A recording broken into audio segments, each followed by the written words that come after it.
Good morning. Good morning. Good morning. Good morning. I am Tamara Johnson-Shealey on the campaign trail around the great state of Georgia. It has been a phenomenal week, Robbie. I have been in a few hot spots, but I've been, Robbie, I've been everywhere. Valdosta, Albany, Americas, where else? I'm in Macon today, Savannah. I want to say I've been in 7 or 8 places and I'm trying to keep up with them all. You're really in like a campaign RV bus. Oh, I am. And on the trail. Good morning, David.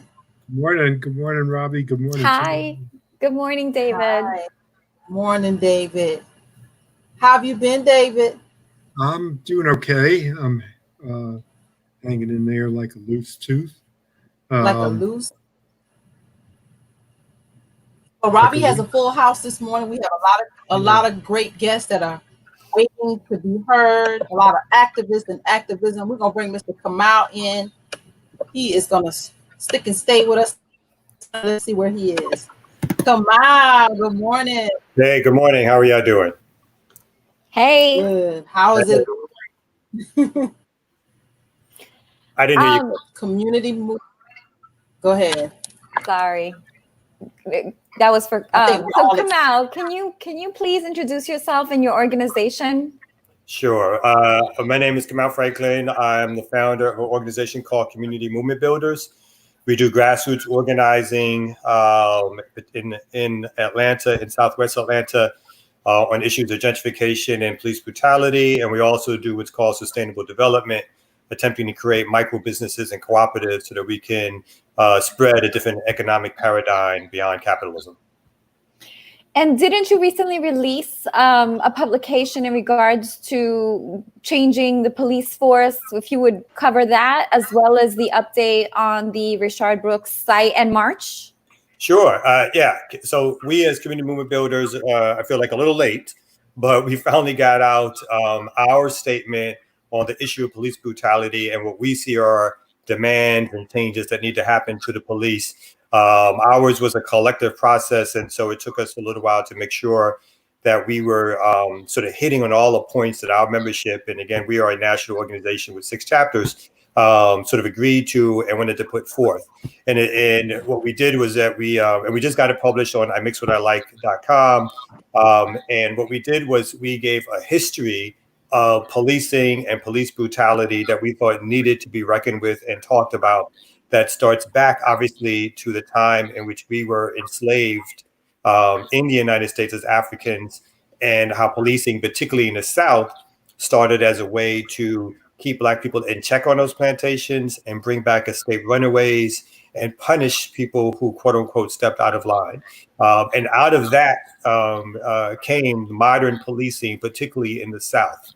And so we thought it was important to lay out some of that history to include how policing is not only taking place, or the tactics of policing are not just a United States phenomenon, but how Western capitalism in Europe, in the Middle East, through Israel, uses very similar police tactics to oppress communities. In Palestine, we're talking about Palestinians, of course, and in Europe, we're talking about other minorities, including Africans and folks of color who are Middle Eastern and so forth. So that this policing paradigm is something that's shared throughout the Western world, and it's something that is put upon our folks, particularly in the amount of stop and frisk, the arrest rates, the ratio in terms of prison terms, and that the police murders are really the tip of the iceberg around how policing is done in our community.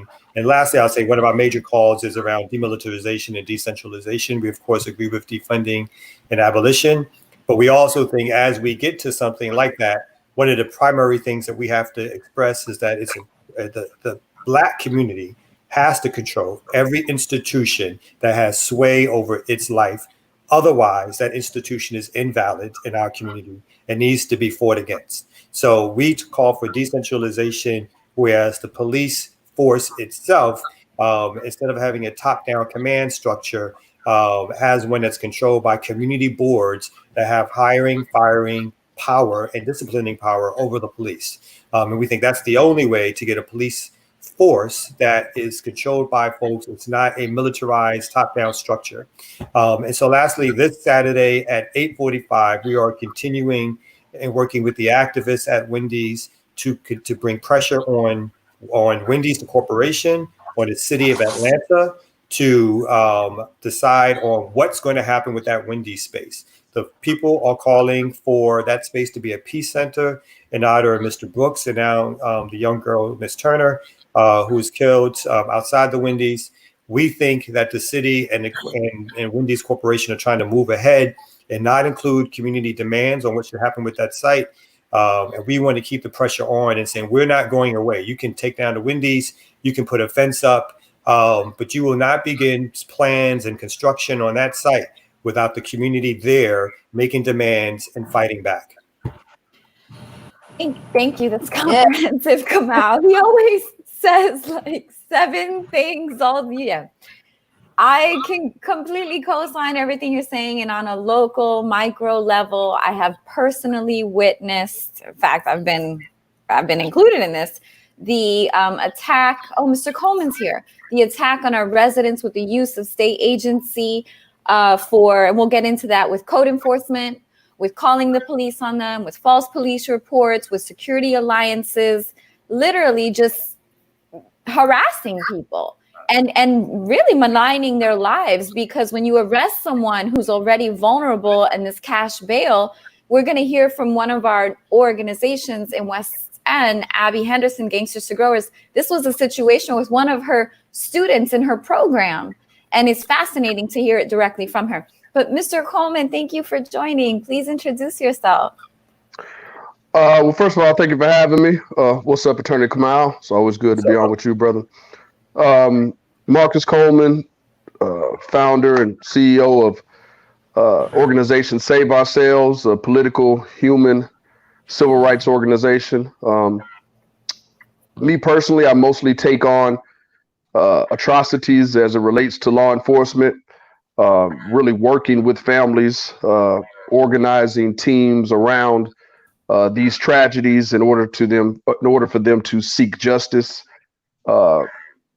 Don't want to go on any further without at least sending the condolences out to the families of Congressman John Lewis, who have a special story that on a personal platform I plan to address during my unjust years of being federally incarcerated. And then to my dear friend, Reverend Dr. C.T. Vivian, 2 giants within 24 hours of the same city. God bless. God bless. Condolences to their families. Mr. Coleman, you have a fascinating story. In fact, if you want to chat a bit about it in terms of a wrongful conviction, no? It literally, and I've told this story umpteenth times, so it literally takes an hour and 30 minutes of nonstop speaking. That's just real talk. But 20 years ago, almost 20 years ago this December, myself and 3 other friends were thrown inside a federal prison, convicted of a crime that we did not commit. That started my passion, to say the least. First of all, being born in the skin I'm in started my passion for equality and justice. But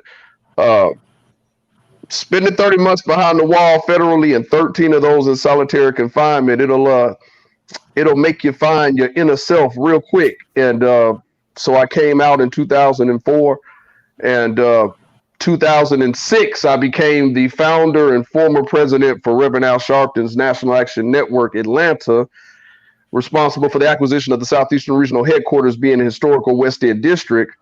And around 2013, 2014, due to some creative differences, I left National Action Network and started Save Ourselves. Thank you for sharing just a brief minute of that story. I'm appreciative that you did, because I find so many people who have not had that experience, or even who have been maligned for some reason, take an officer or police officer's word for gold. And anyone that has had your experience or even just lived in a divested community and had to witness police entanglements or engagement with their families doesn't see it the same way. And so the people who just take police word for gospel is fascinating to me. I mean, there are people who have put, I think, over $500,000 in the defense of the officer Rolf, is his name, Golf, with the murder of Rayshard Brooks. And I've seen posts from highly educated people stating he tried to help him, meaning the other officer.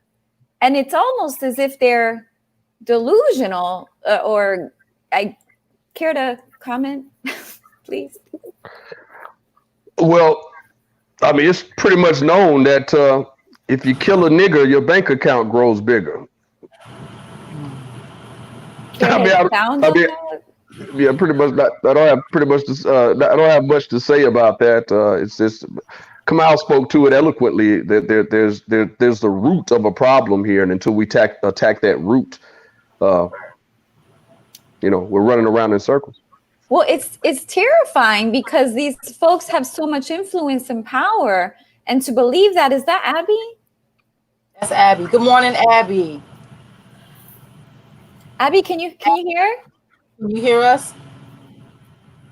While she's getting the mic together, so Abby Henderson is the founder of Gangsters Growers out of the West End. It's an anti-recidivism program. Abby, can you hear us? Yes.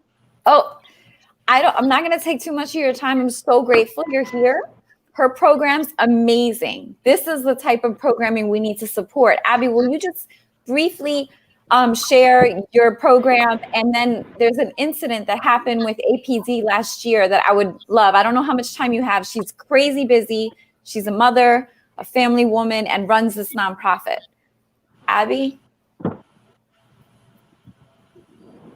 don't know if she can hear us. Oh, yes. Just FYI, we're a social enterprise, not a nonprofit. Sorry. Can you hear me? Yes, we can hear you. That's okay. Sorry, we started a garden at my church, the Shrine of the Black Madonna. So this is my garden day. So I'm running around. But yeah, Gangster Growers is the Come Up Project is a social enterprise in a developing worker-owned cooperative that features the Gangster Growers agricultural training program, where we are training formerly incarcerated 18 to 24-year-olds, teach them how to grow food. We also do a lot of different workshops. We do group therapy, political education, which Kamau has come and shared his knowledge with the youth before. We get grassroots movement leaders to come and help the youth understand how to become active in their community. We do cooperative education, nutritional cooking, environmental responsibility, where they learn how to become zero wasters, boxing, writing, African history, anything you could think of. We have the youth, we have someone that's Black come and educate them so that they could see themselves and in their educators, and also build their self-esteem and confidence and faith in their community. We're also, our biggest goal is to build worker-owned cooperatives. Right now we have a hot sauce called Sweet Soul with lavender, turmeric, dark muscovado sugar. You can find it at Wadada's if you're trying to buy it retail in the community in the West End. And you can also find it online at WeBuyBlack.com. And we're also in the process of clearing land in Georgia. We've so far only cleared an acre, but we're part of a reparations summer campaign with the National Black Land and the National Black Food Justice Alliance and the Black Land and Liberation Group, where we're raising $100,000 so that we can clear 33 acres of a family farm, so that we can grow hemp and bamboo and eventually build production, worker-owned production facilities where we're making our own products from building materials, silverware, toilet tissue, just anything that you can think of, because as a community, we do not control hardly any means of production, which keeps us at the mercy of others.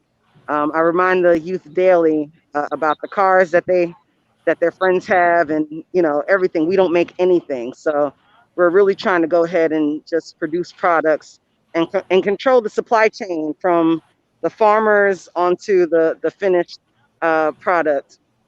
And yeah, that's what we're working on now. And you Abby, mentioned yes, no, you go ahead. Sorry. yes, I'm sorry. I didn't want to interrupt you. I did mention that. that's Thank you okay. for explaining your work, which is phenomenal. People, I don't think, I mean, y'all do, but I don't think a lot of people really understand that Abby's work is our solution. This is our solution out of our problems. And if people who were elite and Ms. Monteria is here, influential and politicians would support these programs, like what Mr. Coleman does, what Community Movement Builders done with Kamau, what Abby Henderson does out of West End, half of our problems would go away. Half of our crime would go away. And Abby has a really interesting, and I don't know how much time she has, but I told her we would be brief with her. You had one of your students in your program.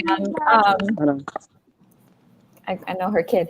In your program, they were on a break. Can you briefly, they were on a break from your program, an anti-recidivism program, and what happened with APD last year?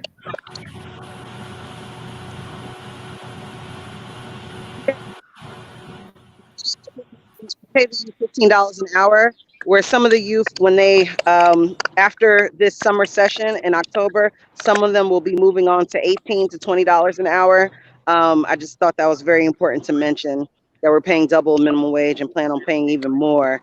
And also there's 50 ways to liberation. Like you said, Robbie, we're one solution, but in collaboration with everyone that's on this call, we can definitely turn around this next generation of our youth, so that we don't have to deal with the same problems that poverty and the trauma of the generational trauma that we've been dealing with. We can go ahead and heal that on up and create some generational wealth through cooperatives, and just end this vicious cycle of anger and despair and all the things that we're dealing with. Last year during the program, the youth took about a 10-minute break, which we ain't gonna be doing that anymore. But to smoke cigarettes or smoke they black or whatever they do. And across the street from the Shrine of the Black Madonna, which is where I am now, which is where our program takes place, and an officer rolled up on them, and they were only out there for, and actually Ayana is here, who is also a member, helps out with the program. I was inside cleaning up after we had a nutritional cooking class with chefs do, and she ran in and was like, the police are out there. So I ran across the street, and we had a Know Your Rights training probably the week before with Oli Davis, which wasn't enough, which, we're going to adjust now. We're going to have it every other week and do oh Lord, what do you call it when you practice? But and do role playing and everything, so that the youth are definitely more prepared the next time. I'm not saying that it even works every time, but yeah, they were just being harassed, and some of them had some weed on them. As I was running across the street, he pulled out a taser on me. Just very abusive, cursing the youth out. It was a brother that was the cop at the time, which, we know that doesn't matter. It's a whole system. The system that we need to change. Weren't they arrested? Yeah, it was just crazy. We were out there for about 2 hours, and we're telling the youth, make sure you breathe. Yeah, four of them, 4 or 5, 4 of them were arrested. Some 3 on a marijuana charge that, when I talked to the prosecutor, it got thrown out the next morning. And then some of them had probation, that they were on, so it violated that. One of the youth, who is known to be one of the youth that is always out here across the street from West End Mall, he wasn't even out there with them. He was inside, and then kind of just after an hour made his way across the street to see what was going on. And they just snuck up behind him because they know him, snuck up behind him and locked him up. And they were like, oh, he's one of the worst ones. He's in your program. And I was like, anyway, worst ones because he may sell some weed. Didn't it take months to? Yes, I'm sorry.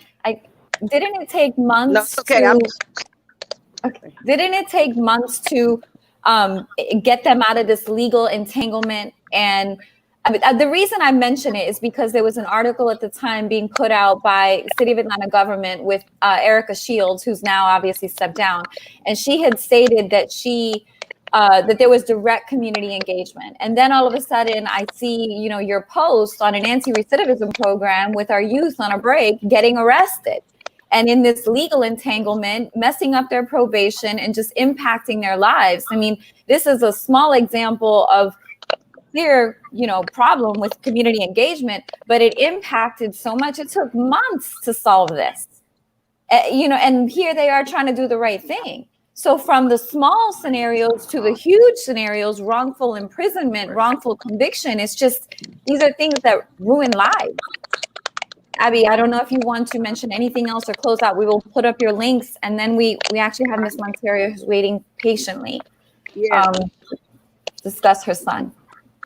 I appreciate it. Some of the folks got out immediately. Some took months. A couple of them took months, and they're all out now and doing well within our program. And some of them that got locked up are now developers of the cooperative. And actually, I'm gonna see them later on today at the Connect in Westview, where we'll be selling our hot sauce in about a couple of hours or so. So I appreciate it. Thank you, Kamau, Marcus, and those that are on this call that are out here doing the work on the daily. Abby, just one last thing, please. I remember seeing a post when they were in that struggle with this legal entanglement. I remember you saying that, folks were losing hope. Your program members were really distraught. Can you just describe the state of mind? Fortunately, they had your support and care, right, of the program. But what was their state? And because I want people to understand what happened to people. Mm-hmm. Yeah, Zion. Another thing is that all these youth come out of the west side of Atlanta. So Zion, who's one of the ones that got locked up, his brother Nick was part of the program, and he started using pills heavily, lean heavily. He was one of the ones that was really involved in the program, and he just went off the rails after that, like literally. And he wasn't even one that got arrested. He was shaking the whole time while everybody else was getting arrested. It was really traumatic for him, and threw him off the program, honestly.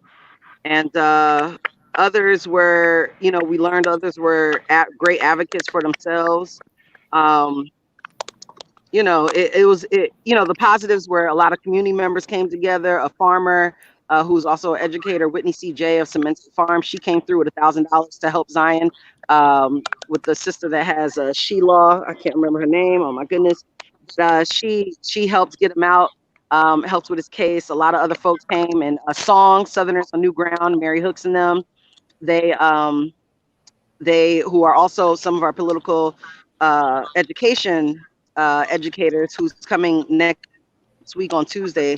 She's coming to do a workshop with the youth on but their organization was able to help get money to help bail youth out. So it in some ways it tightened up our community of folks that are doing grassroots work, and in other ways, we lost one of the youth, Nick.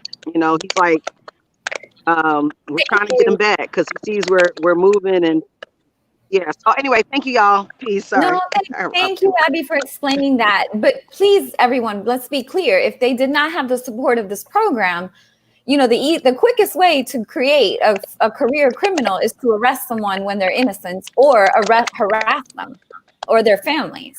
So Abby, we'll put up all your links. Thank you, thank you, thank you. We'll see you later. Miss Monteria? I'm here.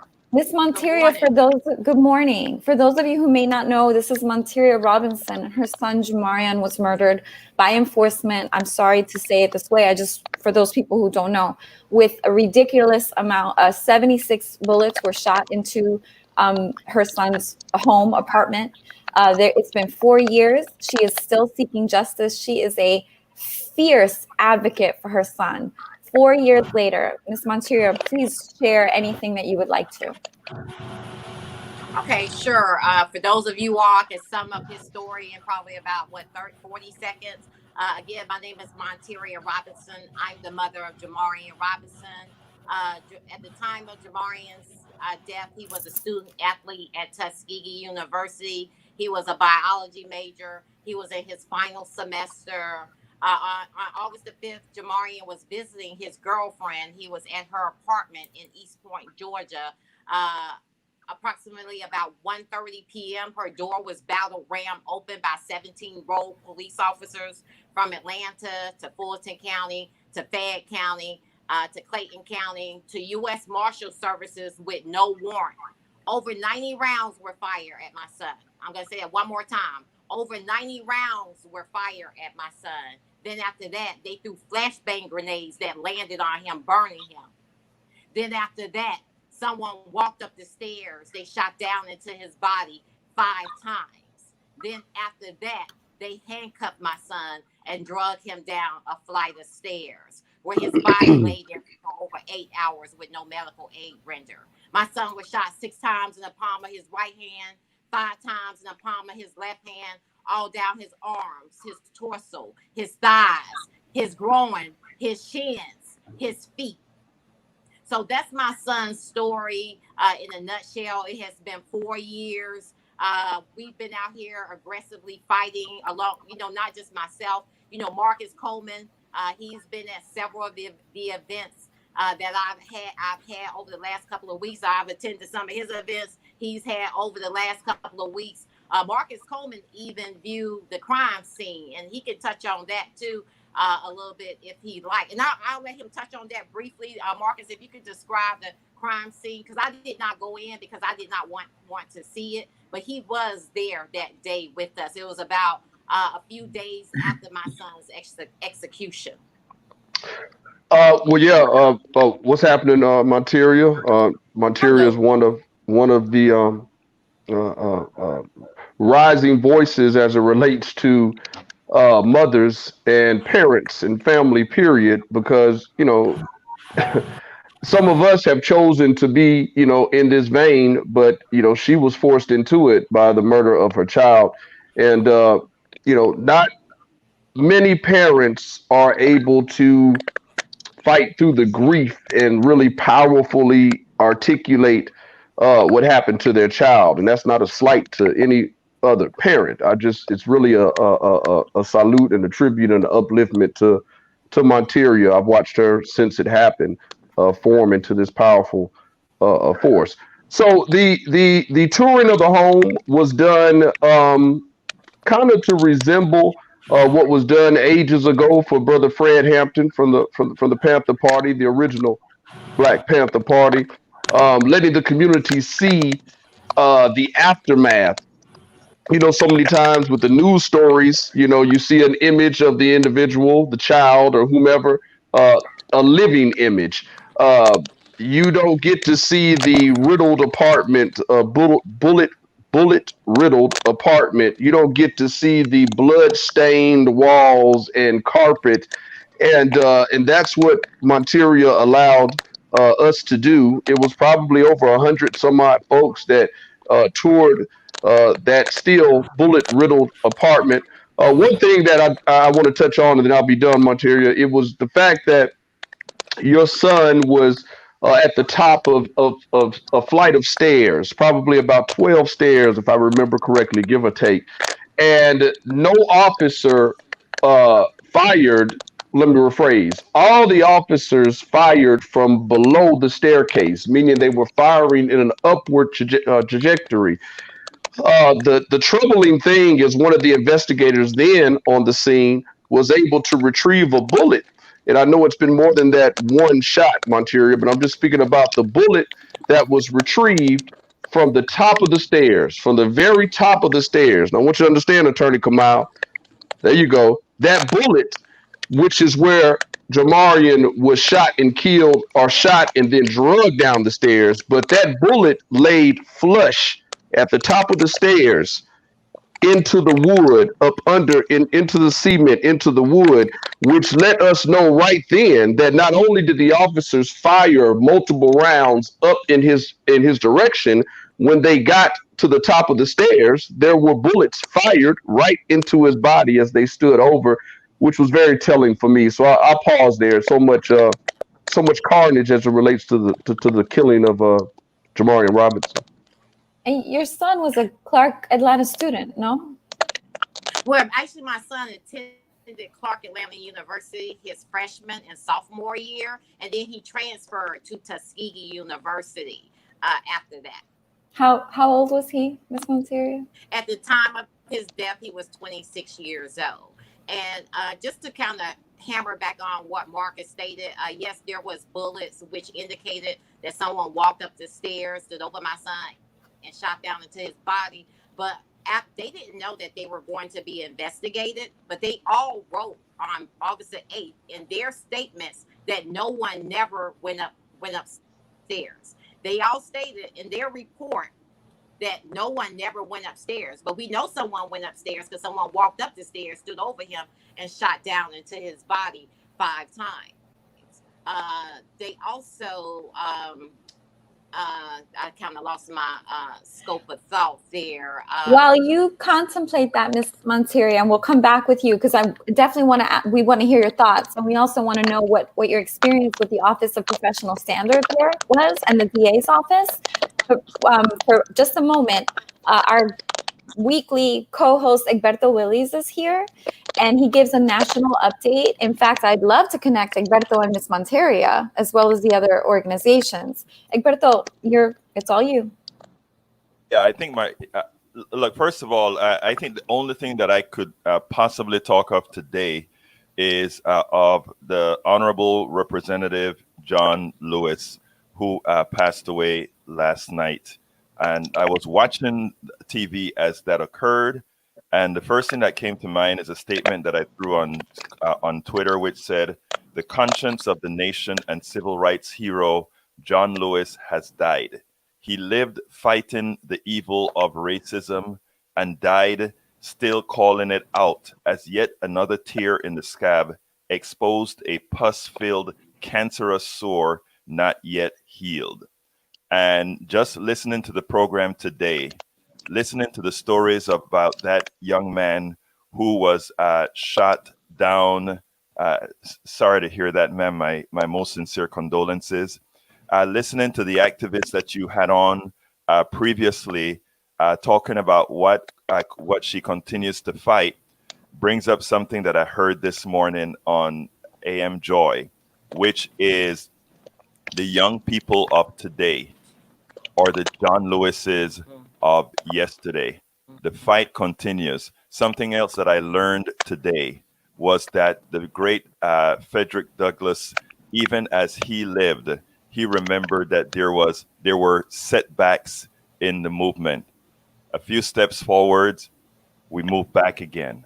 A few more steps forward, we move back again. So for all of you that are listening to these brave people that I'm listening to on the show, like I said, just sitting back, listening. This is the national activism that we need. And everybody that I'm watching here is the embodiment of that. So that's my message. Thank you so kindly for having me. It's been wonderful being here, and it's been wonderful listening to everybody. Egebrto, are you heading out?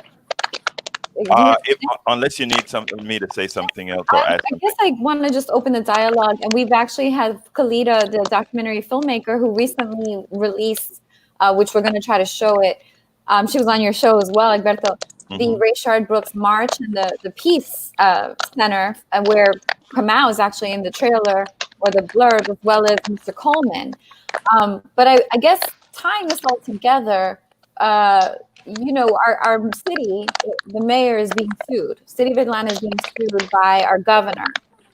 City of Atlanta has a Democratic mayor and a Republican governor. It just seems like there's a fight right now, which is impacting, you know, national. And I wonder where that leaves us as residents. Like, if you want to expound on that, Egebrto, before you head out, yeah, and everyone can. Sure. I found it ironic that the person trying to save lives is being sued by the head of that state, who in effect policies are gonna hurt people. You know, there are a lot of ways we can look at politicians, right? The good, the bad. There are many sides to every politician. In this case, it is great to see that there is this woman of color standing up to what is evidently a known racist governor who, had the demographics of the pain of COVID been otherwise, would have been demanding that other people wear masks and that kind of stuff. So it's great to see that this fight is going on. No matter what you think about the mayor of Atlanta, this is one important fight that she's fighting for the community.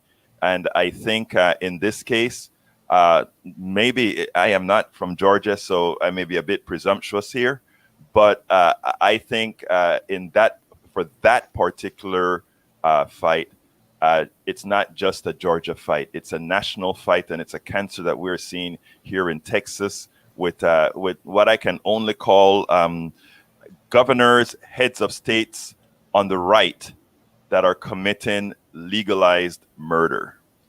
So I guess since Egebrto's not local, I really, really would love to know, Kamau, Mr. Coleman, Monteria, what is your position? Because I have an opinion, but I want to hear yours first. And Caleta, we're going to, just so folks know, Miss Caleta has joined us. She's a filmmaker, documenter, and she's covering Southwest Atlanta, and she's doing a project.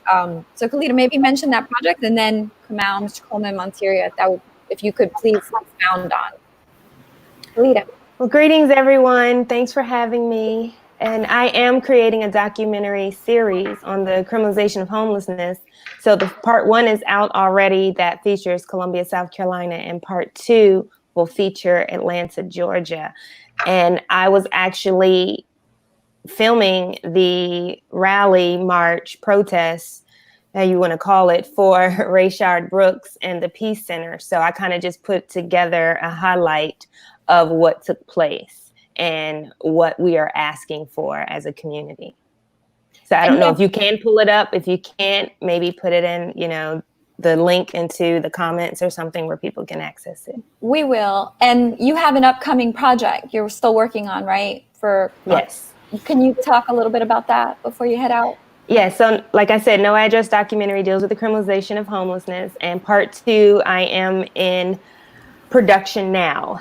So I'm looking for a few more interviews before I get started on this particular series and finishing up. So the goal is to have it done by the end of the year. But we also are talking about solutions, not all what's so destitute about what's going on, but what can we do as a community? How can we implement proven practical solutions? So with, was it Allie that we had on earlier? Abby. Yes, I definitely would love to talk to her because her goals are in alignment with what I want to do, is build container home villages, have resources and organic farming, all inclusive, to be self-sustainable and live sustainable. Cool. Well, thank you so much for coming on real quick. I know you didn't have a lot of time, so thank you for joining real quick.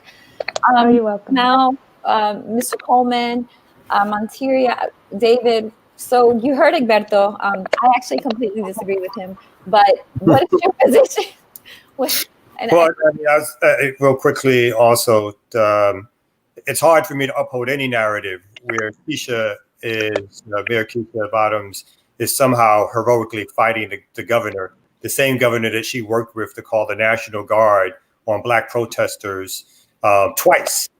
And she's really, if anything, the governor is mad at Mayor Bottoms because Mayor Bottoms doesn't want to admit about the relationship and the friendship that she's striking with him for the most part on these issues and various other ones. And so this little sort of political fight that's a media fight around masks. Obviously, people should wear masks. It's more about her trying to save her reputation because the word is out that Keisha Lance Bottoms is working with Republicans to squash Black protests, to keep funding the police, in fact, giving them raises, to not do anything on the agenda of defunding abolition, demilitarization, decentralization. And because she's got her hand caught in the Republican cookie jar, she's trying now to pull back and frame herself as some advocate to save the lives of folks in her city, where this hasn't been her stance on the really important issues, other than the issue that's important, of course, but an obvious no-brainer, right?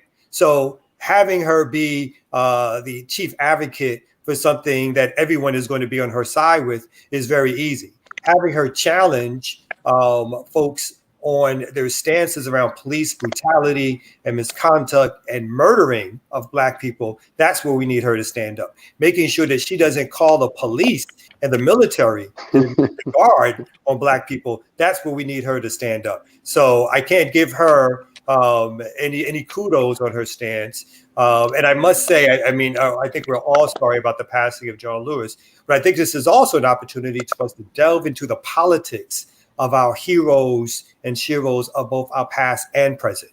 Because in some ways, I was talking to another organizer about this, and we both were like, are we not going to speak about some of this stuff?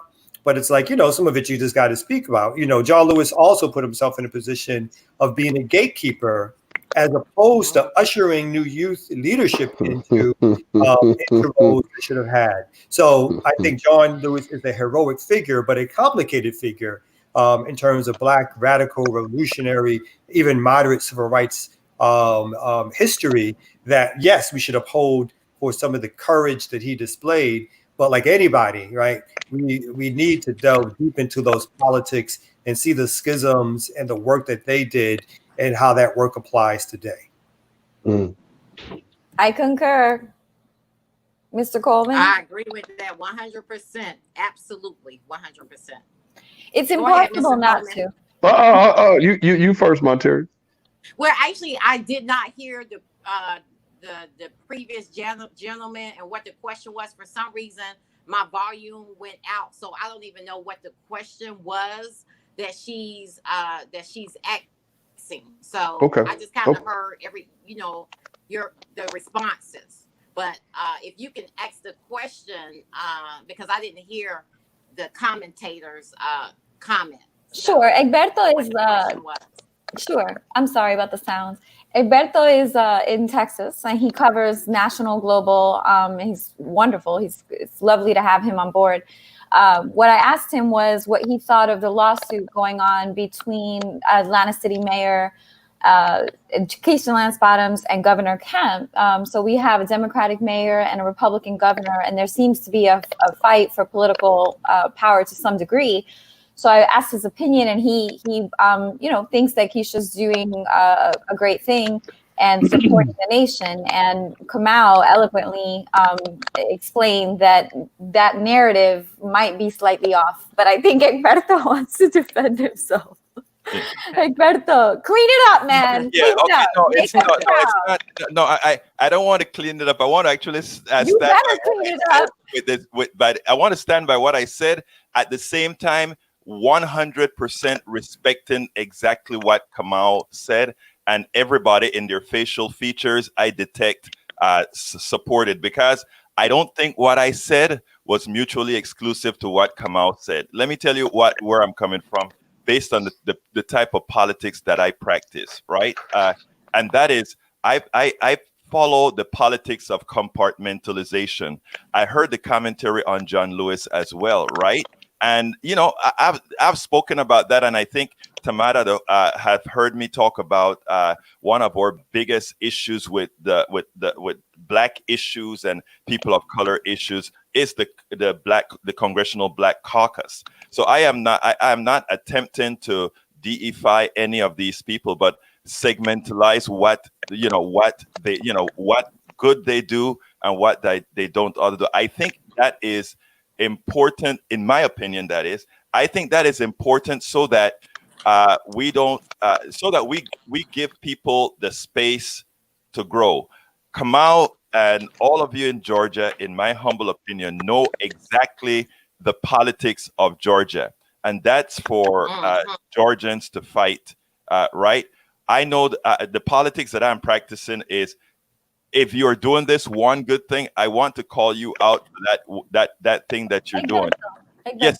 This is the problem, and then I want to hear from Monteria and Mr. Coleman. In fact, I'll go last, but I'm literally like dying right now. No, go ahead. Ms. Monteria, do you mind if I respond real quick? Mr. Coleman, do you mind if I respond real quick? Okay, go ahead. Thank you. Go ahead. Egebrto, this is the issue. Okay, action-wise, the Wendy's got torn down. Ms. Monteria's 4 years seeking justice. Keisha Lance Bottoms has never stepped in. When we continue to run a narrative, right, and kind of fall for this, and when you say compartmentalize, it's all connected. It's all connected. So if we don't speak honestly about it, bluntly about it, they're able to skate by. And May I just say one word? I promise you, one word, and then I'm done. And the Southside communities are starving. Legacy residents are starving. There are more jobs over here. People cannot purchase homes. That's why we have crime. That's why we have an imbalance in our city. And Keisha Lance Bottoms is the responsible fiscal agent for this city. And so, one word.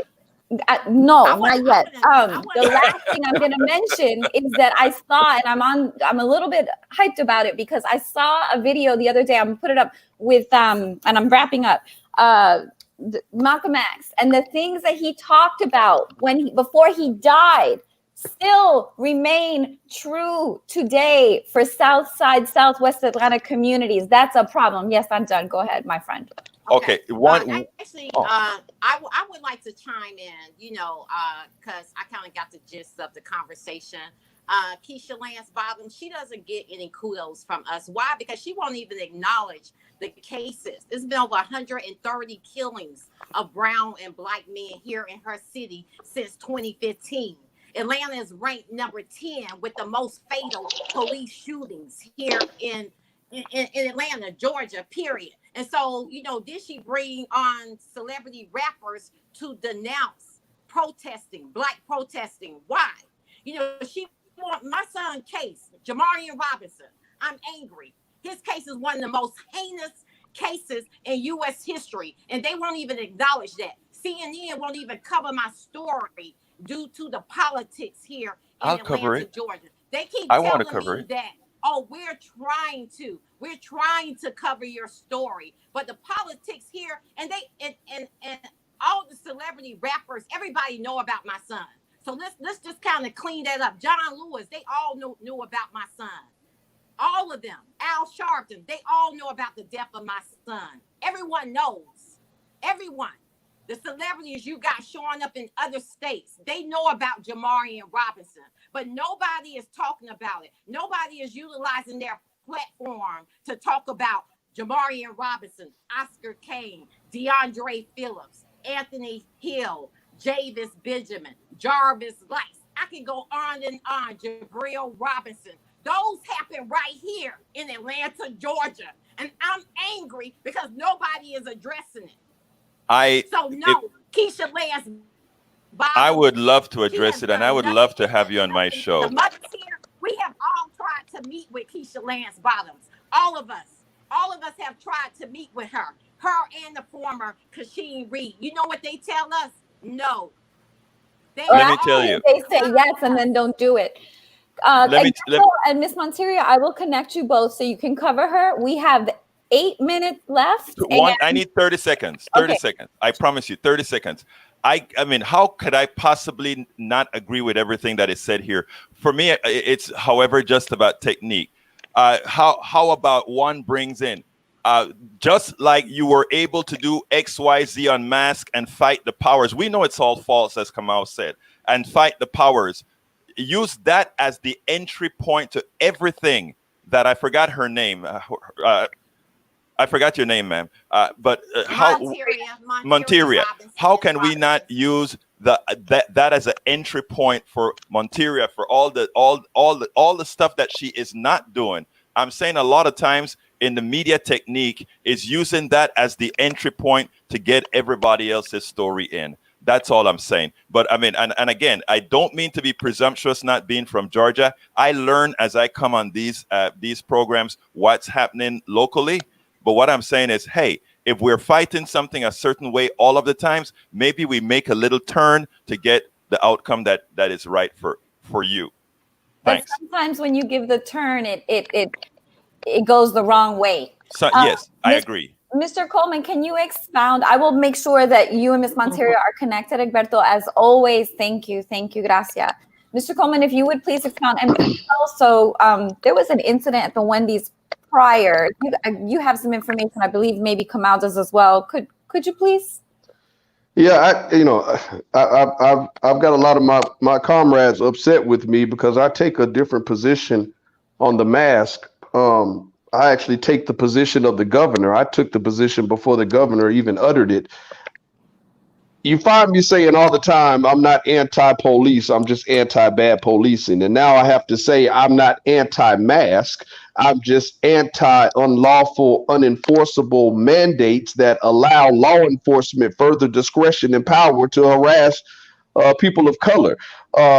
Do we wear a mask? If that's your preference, it has, I have my troubles with that because some of the masks that people are putting on, you might as well say face coverings because they don't involve the filter. So all of this shit is political.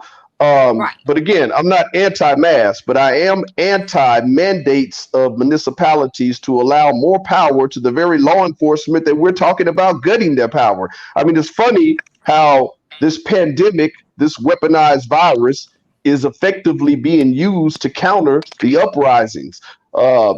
To counter the revolution. So as people are screaming mass, mass, mass, mass, you don't even realize you're screaming, giving more power to the people you're fighting. To me, that's asinine. Do we wear them? Yeah, we don't need people to mandate us to do that. Keisha Lance Bottoms, I actually, despite some of the strikes against the sister coming into office, I actually cared for her a lot better then than I do now. I think she made a terrible error when she invited friends of mine to come on that press conference and basically point her finger and tell people to go home and do that from a safe space in a press room instead of going out and addressing the people. I think she missed her opportunity there, and I think she's been missing it ever since, on top of what Monterey Robinson has spoke about with not meeting with some of the families. But as it relates to Wendy's, Brother Kamau, you spoke about it. She just, correct me if I'm wrong, I don't know if she undid her veto. I'm not sure. You'd say more. He just froze. We got 4 minutes. Hopefully he'll come back. Mr. Coleman is on a video that the filmmaker Caleta released, and he expounded on shots being fired at the Rayshard Brooks Memorial site. Mr. Coleman's back. I'm sorry. There we go. I'm sorry. Go ahead. There might be a slight delay because I'm getting our Wi-Fi worked on here, so my Wi-Fi just dropped and I'm going just regular. Okay, but my point was she just vetoed, and correct me if I'm wrong, because I know she had 48 hours, which has been up, and I haven't heard anything about it unless I'm wrong. She vetoed a unanimous decision, 15-0 city council. The 8 can't wait. These were 8 initiatives that involved like no choking, no shooting at moving vehicles, a de-escalation, a 15-0 successful unanimous vote that the mayor just vetoed. Plenty of us know her connectivity to the Biden administration. Plenty of us feel that she is on a bid. We know she's on the short list for VP. We think that's a little hard to reach, but we know that it's very likely that this mayor will be gone as a cabinet member into the upcoming Biden administration if that happens. And Brother Kamau, we think a lot of her decision making is because of that vein. I'll close on what you just asked. As we look for the shooter of Sequoia Turner, which is so much to talk about, that there's a couple of different variations on what happened, but I don't have time to get into that. But it is odd that no one has come forth yet. It is odd that the narrative of that, here we go in the Black community again, following this no snitching policy. First of all, that's false as hell. If you don't believe that, ask the plethora of brothers and sisters who are locked down behind prison for conspiracy laws that are telling when they don't even have nothing to tell. So we need to stop this narrative of acting like we don't support righteousness. And then furthermore, We need to stop the narrative of this no snitching as it relates to our communities, while law enforcement has their own no snitching policy called the cold blue line of silence. Even got a damn flag to represent it. So, but the hypocrisy and the killing and the death of this little girl, the shooter, whomever that may be, of course they got to be brought to justice. But my position, the city is just as damn responsible. In my position, there's no way that Wendy's, even though I know plenty of the colleagues were a part of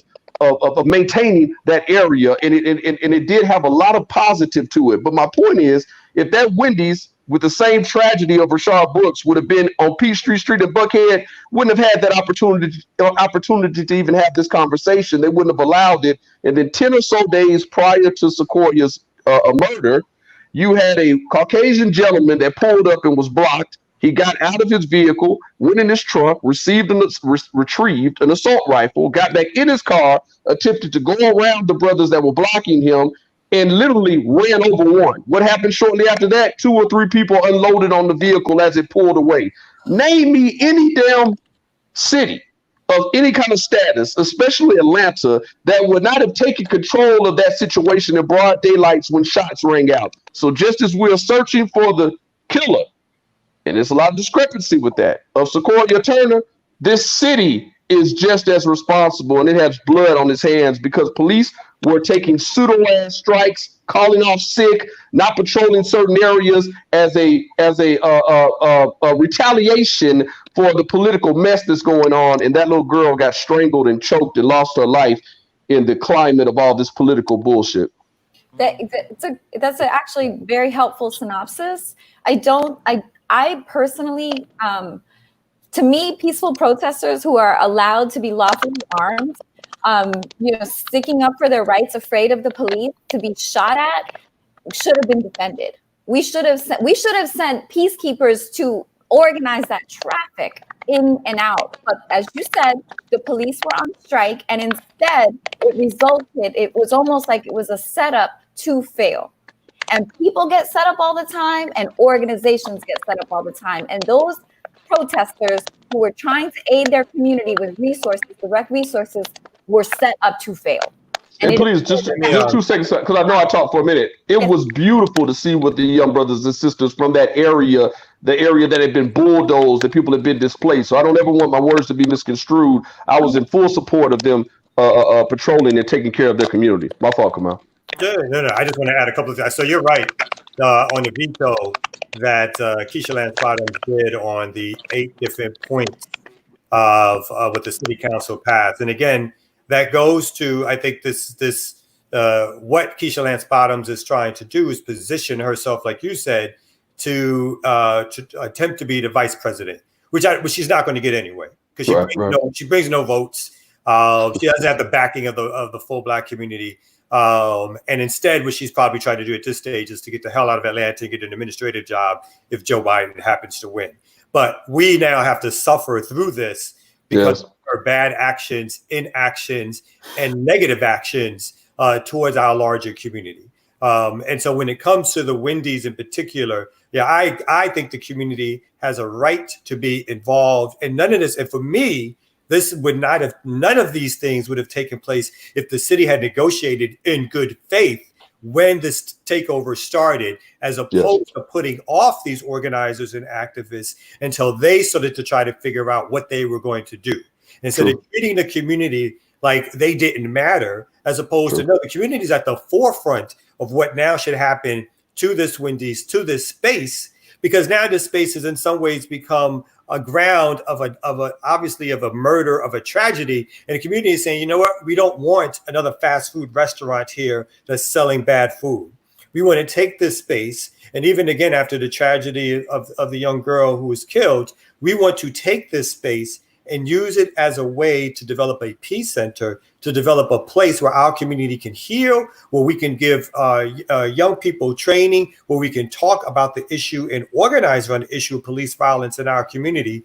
And that's what should have been happening in terms of the negotiations with the Wendy's and the city. The city dragged its feet on that. The city didn't respond to that and hoped that this was just going to go away. They hoped that people would get tired, that people would just leave, and that this would just go away, as opposed to in good faith negotiating what should happen next. And the city's in a position to help negotiate what should happen next. And the city decided not to do that because Keisha Lance Bottoms can't decide how to govern in a way that's respectful and needed for the majority of Black folks in this city. And I want to emphasize, and this is my last point, we've had a constant series of Black misleadership in this city when it comes to Black mayorships and city council, which instead of thinking and caring about the masses of Black people in this city, the working class and poor Black people, have done all they can to displace those Black people and move them out of Atlanta, help drive in middle class white folks to take their place, and now wants to wonder why they can only secure a victory of 700 votes in supposedly the Black Mecca. So this is all on their head and their treatment of the larger Black community, and the Black community has a right to fight back. That pretty much says it all. Thank you, all of you for coming. David, thank you for joining, listening. I will start you off next week first. Thank you for participating and allowing everyone's voice to be heard. Miss Monteria, as always. Mr. Coleman, it's amazing. We will put up the links and we will follow up, and you are all welcomed anytime you want with an update. Tamara sent a message that her generator and her campaign trailer RV thing is too loud, so she asked me to wrap it up. Be safe, everyone. We'll put up all the links and connect everyone that we need to connect. That's it. Peace. Thank you. Thank you.